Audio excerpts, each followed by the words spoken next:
नमस्कार, मैं हूं पुण्य प्रसून वाजपेयी। दस्तक में आपका स्वागत है। सुबह से आप मथुरा की तस्वीर देख रहे हैं, हम जरूर दिखाएंगे। इस बात का जिक्र चल पड़ा है कि दरअसल बाबा लोगों की निजी सेना क्यों होती है, जरूर दिखाएंगे। इस देश के भीतर मौत कितनी भी हो जाए, हत्याएं कितनी भी हो जाए, कोई फिक्र क्यों नहीं पड़ती, जरूर दिखाएंगे। और कल जब जिक्र हमने किया था खड़से की कुर्सी 24 घंटे में चली जाएगी, तो क्यों नहीं जा रही, और खड़से खुद कहने अपना ही वीडियो बनाकर कैसे दे देते हैं, यह भी दिखाएंगे। लेकिन शुरुआत आज करते हैं। दरअसल माना जाता है कि सिनेमा समाज का एक आईना होता है। अगर आईना होता है तो देश बदल रहा है। रिपोर्ट देखिए। कल तक यह फलदार पेड़ों का सबसे बड़ा बाग था, जवाहर बाग। आज यह शमशान है। कल तक मथुरा शहर में इस बाग की पहचान फलदार पेड़ों को लेकर थी। आज इसकी पहचान युद्ध स्थल के तौर पर है। कल तक यहां आम, अमरूद, बेल, बैर और मौसमी के हजारों पेड़ के तौर पर इसकी पहचान थी। आज इसकी पहचान देसी पिस्तौल, राइफल, बम और जिंदा कारतूस के तौर पर है। कल तक जवाहर बाग की पहचान प्रकृति से जुड़ी थी, जहां मथुरा समेत पश्चिमी यूपी में वृक्षारोपण के लिए तैयार की जाने वाली पौधशाला थी। आज इसकी पहचान सियासत की कमजोर नजरें तले कानून व्यवस्था को ताक पर रखने वाले प्रयोगशाला के तौर पर है।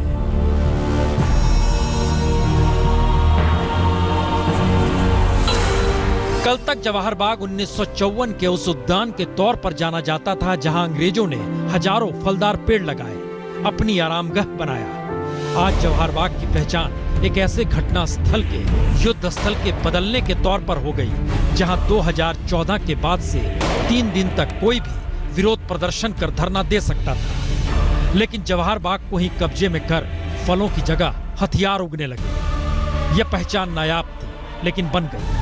कल तक जवाहर बाग में उद्यान अधिकारी, फलों के गोदाम, पौधशाला, गेस्ट हाउस सब कुछ था।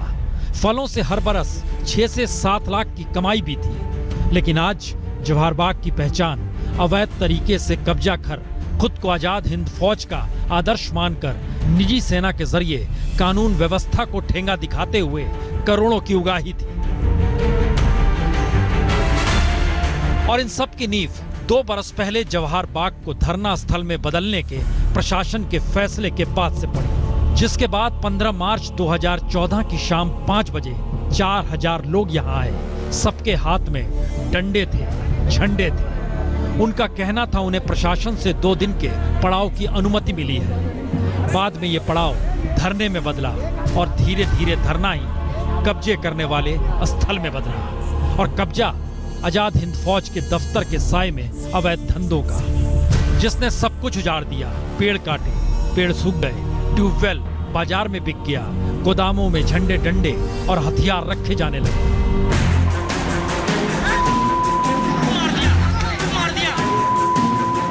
एसपी को डंडे और हथियारों से मारा गया, जिसकी मौत हुई।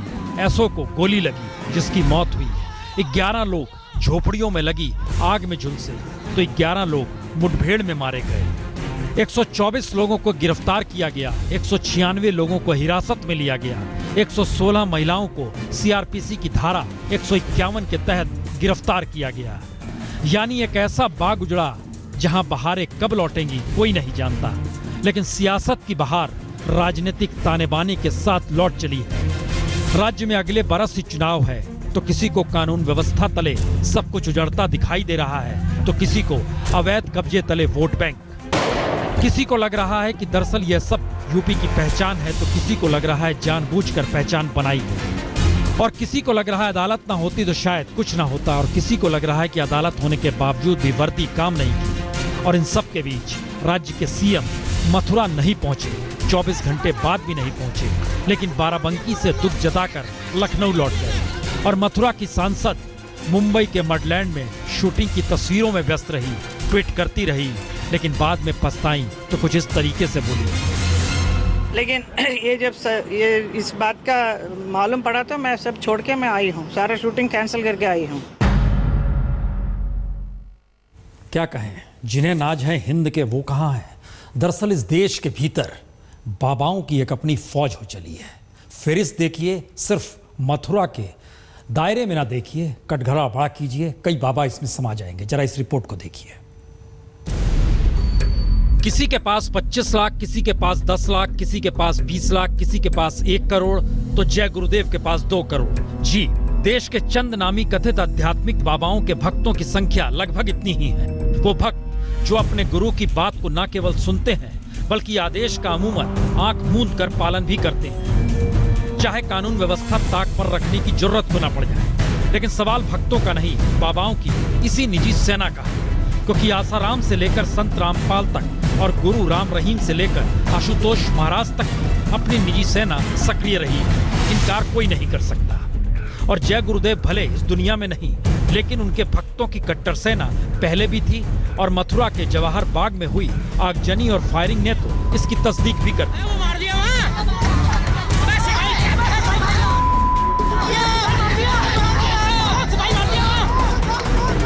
वाकई ये नजारा दहलाने वाला था। जवाहर बाग के भीतर जिस तरह सत्याग्रहियों के नाम पर हिंसक उपद्रवी रह रहे थे, उसने सबको चौंकाया, क्योंकि भीड़ ने न केवल पुलिस पर हमला कर दिया बल्कि देसी बम और राइफल से फायरिंग तक की। पुलिस ने 315 बोर के 15 हथियार, 5 राइफल, 200 से ज्यादा कारतूस बरामद किए।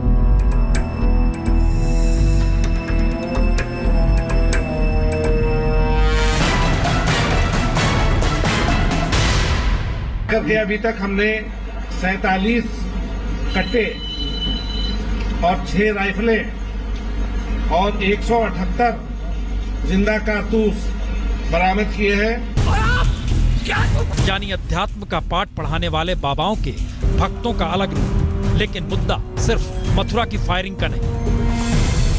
याद कीजिए 2010 में जब सिरसा में डेरा सच्चा सौदा के प्रमुख गुरमीत राम रहीम राम के खिलाफ हत्या का मामला दर्ज किया गया था, तो कौन सा नजारा था। नाराज समर्थकों ने भारी तोड़फोड़ मचाई और शहरों में दर्जन भर बसों को जला दिया और रेलवे की संपत्ति को नुकसान पहुंचाया था।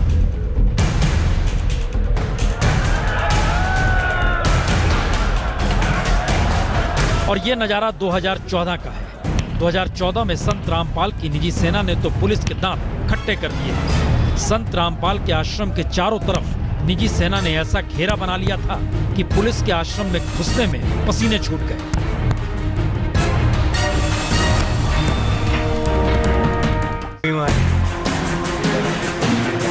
और महज 20 दिन पहले आसाराम के समर्थकों ने जंतर मंतर पर तोड़फोड़ की, जिसमें पुलिस के कई जवानों को चोट आई। और मीडिया रिपोर्ट्स की माने तो संत रामपाल के पास 8000 लोगों की निजी सेना, डेरा सच्चा सौदा के पास 3000 लोगों की सेना, आसाराम के पास 10,000 लोगों से ज्यादा कट्टर भक्त। लेकिन यहीं से बड़ा सवाल खड़ा होता है, अगर आध्यात्मिक गुरुओं के पास अपनी निजी सेनाएं हैं, तो फिर देश में कानून का मतलब है क्या, और कानून व्यवस्था टूटेगी क्यों नहीं? क्योंकि आध्यात्मिक गुरुओं के चरणों में राजनेताओं को झुकते देखना कोई नई बात भी नहीं, और राजनीतिक संपर्कों के आश्रय जमीन पर कब्जा जमाने से लेकर कानून व्यवस्था को ठेंगा दिखाना एक आम बात है। भक्तों के रूप में इनका एक वोट बैंक भी है, और वोट बैंक हर राजनीतिक दल साधना चाहता है, और जो सत्ता में रहता है वो तो कहीं ना कहीं इस वोट बैंक के करीब हो जाता है, और वोट बैंक सत्ता की। तो निजी सेना बम बंदूक और तमाम हथियार लेकर आश्रम में रहती भी है और कोई कुछ कहता भी नहीं,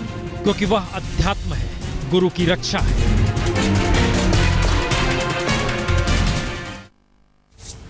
फिर वही सवाल, जिन्हें नाज है हिंद के वो कहां। ये सवाल बार बार इसलिए क्योंकि मौजूदा वक्त में सवाल तो ये हो चला है कि हत्या हो जाए, मौत हो जाए। फिक्र बिल्कुल किसी के नहीं, सिस्टम ही यही है। जरा इस रिपोर्ट को देखिए। मथुरा में असामाजिक तत्वों और पुलिस के बीच भिड़ंत हुई तो एसपी और एसओ को गोली मार दी गई। अतिक्रमण करते हुए पुलिस पर हमला करने वाले 22 लोग भी मारे गए। पुलगांव में बैठे बैठाए विस्फोटक में आग लगी तो कर्नल समेत 16 जवान शहीद हो गए। और 5 महीने पहले देश के सबसे सुरक्षित और संवेदनशील पठानकोट के एयरबेस पर आतंकवादियों ने इस तरह हमला किया कि सुरक्षा व्यवस्था की कलई सीमा से लेकर शहर तक खुल गई। तो देश की सुरक्षा में सेंध लग रही है, कानून व्यवस्था ताक पर रख समानांतर सिस्टम लोग ही बनाने लगे हैं, या फिर देश में मरते लोग हैं, या सुरक्षा में सेंध लगाती वजह जो भी हो, लेकिन मायने इस देश में कुछ भी नहीं रखता और सब कुछ इस तरह परिजनों के रोने में खो जाता है। हम मुख्यमंत्री दे मेरा बेटा,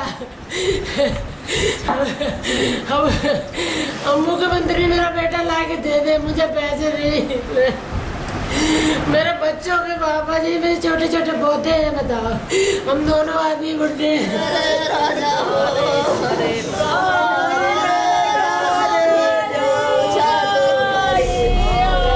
तो मथुरा की घटना ने हर संवेदना को इसलिए हिला दिया क्योंकि लोकतंत्र के तीनों तंत्र ने अपने अपने तरीके से मथुरा के अतिक्रमण को देखा, समझा भी, और आखिर में जब इलाहाबाद हाईकोर्ट ने हस्तक्षेप का निर्देश दिया तो राज्य सरकार की कानून व्यवस्था वर्दी तले ही कमजोर दिखी, क्योंकि ना पुलिस को जवाहर बाग के अंदर का हाल पता और ना उपद्रवियों से निपटने के लिए कोई ऐसा तरीका कि मौत ना हो, हत्या ना हो, हथियारों के जखीरे को जब्त किया जा सके और सब कुछ काबू में हो जाए, ऐसा कुछ भी नहीं। कांग्रेस की हरकत जो थी पूरी नक्सलवादियों वाली थी। कल इनके बाद देसी बम वगैरह है कि 47 बरामद हुए हैं। यहीं जवाहर बाग में घूमते रहना, उत्तर मत आते रहना, ईंटें पत्थर फेंकना, आम जनता को परेशान करना सिर्फ उनका जी औचित्य था। तो मथुरा का जवाहर बाग आतंक की सत्ता के तौर पर बनता चला गया और सियासी वोट बैंक की चाहत में सत्ता नतमस्तक रही। तो यह तस्वीर भारत के उस सबसे बड़े हथियार गोदाम की है जहां आग क्यों लगी, आग में कर्नल समेत 16 लोगों की जान क्यों चली गई। और यह कोई पहला हादसा नहीं बल्कि बीते 3 बरस में छोटे मोटे 10 हादसे देश के अलग अलग एम्यूनेशन सेंटर में हो चुके हैं। और पार्लियामेंट तक में इसको लेकर आवाज उठी तो स्टैंडिंग कमेटी ने साफ कहा कि आयुध सेंटरों में सुरक्षा की पर्याप्त व्यवस्था नहीं है। बावजूद इसके कैसे हुआ सब कुछ किसी को नहीं पता, सिवाय रक्षा मंत्री के इस आश्वासन के कि जांच होगी तो सच पता चलेगा। याची इन्व्हेस्टिगेशन इंक्वायरी आम्ही घोषित केलेली आहे। और इसी तर्ज पर पठानकोट पर हमलावर आतंकवादियों के देश के साथ जो मोहब्बत, जांच के दौरान आईएसआई अधिकारी तक को पठानकोट जाने की इजाजत दे दी गई, उसने कई सवाल तो खड़े किए हैं। और इन तीनों घटनाओं को लेकर 3 सीख दुनिया के किसी भी देश से सीखी जा सकती है। मसलन अपने एक भी नागरिक की मौत पर तमाम विकसित देश गंभीर रहते हैं, लेकिन भारत में मौत मायने नहीं रखती। हर विकसित देश के आयुध भंडार को सबसे संवेदनशील माना जाता है, उसकी सुरक्षा भी उसी तर्ज पर होती है, लेकिन भारत में यह भी कोई मायने नहीं रखता। आतंकवाद के खिलाफ दुश्मन देश पड़ोसी हो तो भी दुनिया में ऐसा कोई देश नहीं जहां आतंकवाद को पनाह देने वाले देश के साथ गलबैयां डाली जाए और कूटनीति की जाए, लेकिन नवाज शरीफ के साथ याराना जारी है। तो सवाल सिर्फ हादसों या कानून व्यवस्था को ताक पर रखकर चल रहे देश का नहीं, बल्कि उस सिस्टम का भी है जहां हर दिन होती मौतों पर भी देश में कोई बेचैनी नहीं होती और जिंदगी आराम से चलती रहती है। मसलन रोजाना औसतन 375 लोगों की मौत सड़क हादसे में होती है। वायु प्रदूषण से 80 लोगों की मौत हर दिन होती है। दूषित पानी पीने की वजह से रोजाना पूरी दुनिया में सबसे ज्यादा 580 लोग भारत में ही मरते हैं। यानी लोग मरते हैं वजह कोई हो, लेकिन न सत्ता न आम आदमी की संवेदनशीलता खबर बनने के बाद देख समझ पाती है। और फिर नारों में खोता देश गर्व के साथ ये कहने से नहीं चूकता कि मेरा देश बदल रहा है। हर घंटे किसान खुदकुशी भी करता है, यह भी इसमें जोड़ दीजिए, लेकिन इन सब के बीच किसानों को लेकर फिक्र और किसी को नहीं, बल्कि उस मंत्री को है जो मंत्री जमीन घोटाले में फंसा हुआ है, नाम एकनाथ खड़से। कहां पर है, किस रूप में है, खुद ही उन्होंने वीडियो बनाया, वीडियो भेजा मीडिया को और कहा आप दिखा लीजिए। समजून की नाथाभूत दिसत नाही आहेत, मग कुठे गेलेले आहेत, मी इथेच आहे, मी काही कुठे गेलेलो नाही, अफवांवर विश्वास ठेवू नये, प्रशासनाबरोबर बोलतोय, माननीय मुख्यमंत्र्यांशी मी चर्चा केलेली आहे। 1-2 दिवसाआड तर मुख्यमंत्र्यांच्या सातत्याने चर्चा होतच राहतात, कारण त्यांच्या संमतीशिवाय मंत्रिमंडळाकडे मला हे प्रस्ताव आणताच येणार नाही। त्यामुळे अशा स्वरूपाच्या अफवांवर विश्वास ठेवू नये, मला सर्वोच्च प्राधान्य द्यायचं आहे ते शेतकऱ्यांच्या हिताला। मी कृषी मंत्री आहे, त्यामुळे अशा आता यापेक्षा रोजचे हे बेबुनियाद आरोप आहेत।